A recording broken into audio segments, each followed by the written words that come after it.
हरियाणा में सरकार भंग करने की स्थिति बनी है और ये स्थिति क्यों बनी है, इसके पीछे की क्या वजहें हैं, इससे क्या असर होगा और किस तरीके की जो स्थिति है पूरी जो बनेगी इसके बाद अगर सरकार भंग हो जाती है।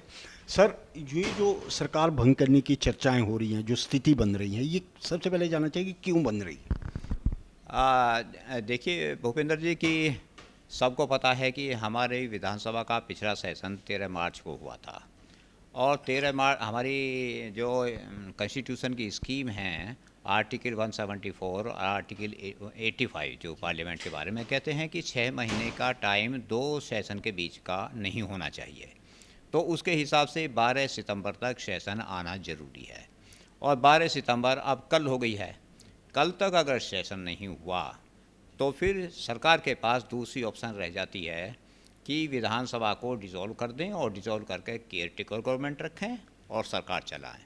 अगर इन दोनों चीज़ों में से भी कल रात के 12 बजे तक या जो 6 महीने होते हैं वहाँ तक नहीं हुए तो फिर तीसरी ऑप्शन सिर्फ ये रह जाती है राज्यपाल महोदय के पास कि वो स्थिति पैदा हो जाएगी राष्ट्रपति शासन लगने की प्रदेश में।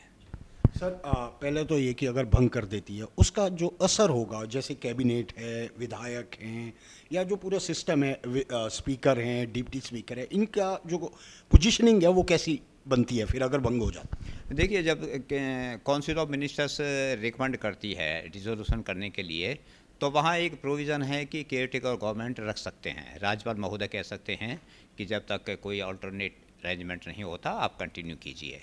तो उस स्थिति में कैबिनेट तो चलती रहती है केयर टेकर के रूप में, लेकिन जो हमारी डिसोल्यूशन ऑफ विधानसभा है उस पर विराम लग जाएगा कि उसकी अवधि ख़त्म हो जाएगी 5 साल से पहले। 5 साल पूरी हो रही है 3 नवंबर 2024 को और उससे जो असर पड़ेगा कई पड़ेंगे कि जैसे हमारे माननीय डिप्टी स्पीकर साहब हैं वो ख़त्म हो जाएंगे, पोस्ट नहीं रहेंगे अपनी सीट पर।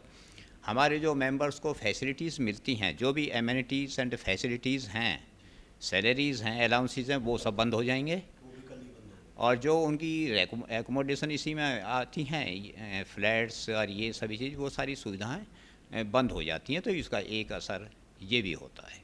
यानी मतलब अगर भंग होती है तो जो विधायक हैं उनका भी पोजीशन जो है, विधायक वाली जो पोजीशन है वो भंग होने के साथ ही खत्म हो रही है और जो बाकी सुविधाएं सरकार की ओर से मिलती है वो भी एक साथ ही होती है। हाँ, वो बस जो केयरटेकर गवर्नमेंट के काउंसिल ऑफ मिनिस्टर्स के मेंबर रहेंगे उनके कंटिन्यू रहेंगे, बाकियों के ख़त्म हो जाएंगे और सरकार के पास जो इन सारी स्थितियों को देखते जो हमारा कॉन्स्टिट्यूशन लॉ भी कहता है, हमारी कॉन्स्टिट्यूएंट असेंबली की डिबेट भी कहती है और कॉन्स्टिट्यूशन भी कहता है।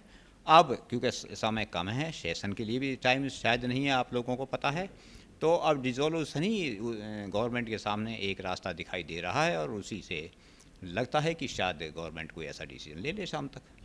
तो अब राज्यपाल की भूमिका मतलब अहम हो जाती है अगर सरकार भंग हो जाती है।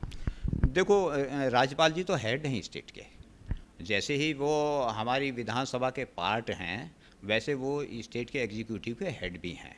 और मैं यहाँ पर एक बात बताऊँ, अगर कॉन्स्टिट्यूशनल ऐसा क्राइसिस जैसा कि अब ये पैदा होता जा रहा है तो इसमें राज्यपाल महोदय जी की भी भूमिका पैदा हो जाती है। मैं काउंसिल ऑफ मिनिस्टर्स को या मुख्यमंत्री जी को कहने की कि आप देखिए इस बात को कि क्या होने जा रहा है, क्योंकि अल्टीमेटली जो संवैधानिक रूप से सरकार चलानी है वो तो राज्यपाल महोदय ने चलानी है ना। अगर सरकार है संविधानिक देखते हैं वो कि सरकार संविधान के रूप से नहीं चल रही तो राज्यपाल महोदय की ही ड्यूटी है कि वो फिर राष्ट्रपति जी को रिपोर्ट करें, सेंटर को रिपोर्ट करें कि सरकार नहीं चल रही। तो इस पर नज़र हमारे राज्यपाल महोदय भी रखे हुए होंगे। तो मतलब ये कुल मिला के ये है भंग होने की मतलब जो संवैधानिक तौर पर भंग करना ज़रूरी हो गया है। अगर भंग नहीं होती तो राष्ट्रपति शासन राज्यपाल को नेचुरली जो कॉन्स्टिट्यूशन में प्रोविज़न है उसके तहत करना पड़ेगा। देखिए भूपेंद्र जी, मैं अगर ये बहुत ही ऐसी बात नहीं करूँ तो ये डिबेट कई दिन से चल रही है आप लोगों के सामने और इस डिबेट को लोकसभा तक भी देखी जा रही है और सीनियर जुडिशरी के आदमी भी देख रहे हैं, हायर जुडिशरी के, मैं हाई कोर्ट और सुप्रीम कोर्ट नहीं कहता। तो वो अभी तक किसी ने ये नहीं कहा कि ऐसा नहीं होगा, वो सब यही कहते हैं कि ये ही होगा। कि या तो सेशन बुला लिया जाए इस दौरान में, या डिसोल्यूशन करके चला दी जाए, या राष्ट्रपति शासन लागू हो। यही ऑप्शंस इसमें हैं। सर, आज से पहले क्या किसी राज्य में इस तरीके की स्थितियां कभी उत्पन्न हुई हैं? नहीं, हिंदुस्तान में आज तक ऐसी एक भी स्थिति पैदा नहीं हुई जो 6 महीने के पीरियड को क्रॉस कर गया हो। और इसके उल्टे जो मैंने पहले ही बताई थी, 2002 का हमारी संविधान पीठ का, माननीय सुप्रीम कोर्ट के ये जजमेंट है कि जो लिविंग असेंबली है उसके 2 सेशन के बीच में 6 महीने का गैप नहीं होना चाहिए। ये तो हमारा सेटल्ड कॉन्स्टिट्यूशनल लॉ भी है, कॉन्स्टिट्यूशन भी है, और डॉक्टर अंबेडकर ने भी कही है कि सेशन 6 महीने के अंदर ना बुलाना वॉयलेशन ऑफ द कॉन्स्टिट्यूशन है। ये थे राम नारायण यादव जी, जो संवैधानिक मामलों के जानकार हैं, जिन्होंने पूरे इस मामले पर अपनी बात ईटीवी भारत के साथ रखी। कैमरा पर्सन किशन के साथ भूपेंद्र जिष्टू, ईटीवी भारत, चंडीगढ़।